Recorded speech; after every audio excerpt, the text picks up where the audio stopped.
Le truc, c'est qu'à chaque fois qu'on les sort, on les abîme. Des fragments de marbre sous haute surveillance. Car en réunissant ces quelques 1200 morceaux, l'historien Anthony Austin espère un jour déchiffrer un texte datant de l'époque de la Gaule romaine.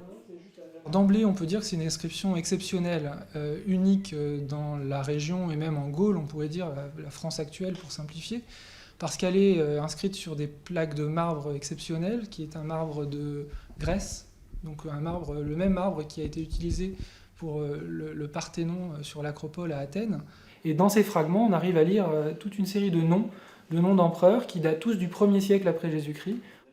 César, Tibérius, autant de grands noms réunis, mais jusqu'à aujourd'hui, les chercheurs ne sont pas parvenus à reconstituer seuls ce puzzle et à le déchiffrer.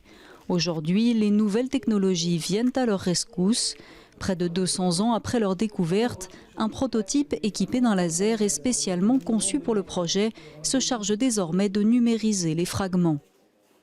Grâce à ce prototype, on obtient le profil 3D et à partir de ce profil 3D, on espère, c'est ce qu'on a commencé à développer, on espère faire un recollage de manière semi-automatique et virtuelle des fragments.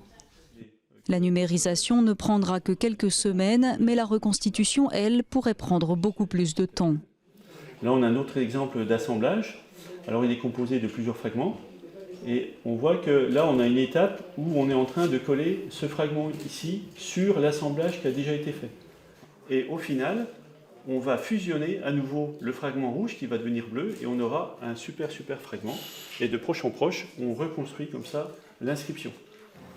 Les historiens espèrent que la plaque leur permettra de témoigner davantage du rôle majeur d'Autun dans la Gaule et de présenter dès que possible une restitution numérique de la plaque à ses visiteurs.